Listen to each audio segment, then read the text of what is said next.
તો finally guys આપણે વારું બીજું કરી રહ્યા છે ને અમારે મસ્ત મજાની જુઓ ગાઈસ ચોકડીમાં આવી જશે વાસણ કચવા સાંજ પડી જશે વાગ્યા છે 7:30 વાગી ગયા છે અને બસ જુઓ ગાઈસ દાડો થોડો છે આતંબ આવ્યો છે વરસાદ ચડ્યો છે અને બેઠા બેઠા વાહન કરે છે યાર એક તો સૂતો છે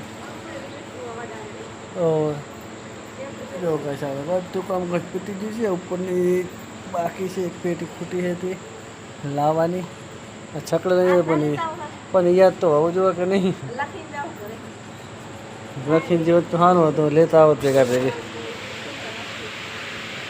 પણ ચમકારું કે બચારા કંઈ ના કહે એમને શું એમને ધંધો કરો ગ્રાહક તો એ ગોતતા હોય ભલે 5 રૂપિયાનો આવે તો એમના માટે ગ્રાહક જ કહેવાય ને તો પછી એવું વિચારતી રહે ઉઠી જાય ગાઈસ જો દરવાજા સંડાસના લગાવવાના બાકી છે જે બનાવવા હજુ હાલવા છે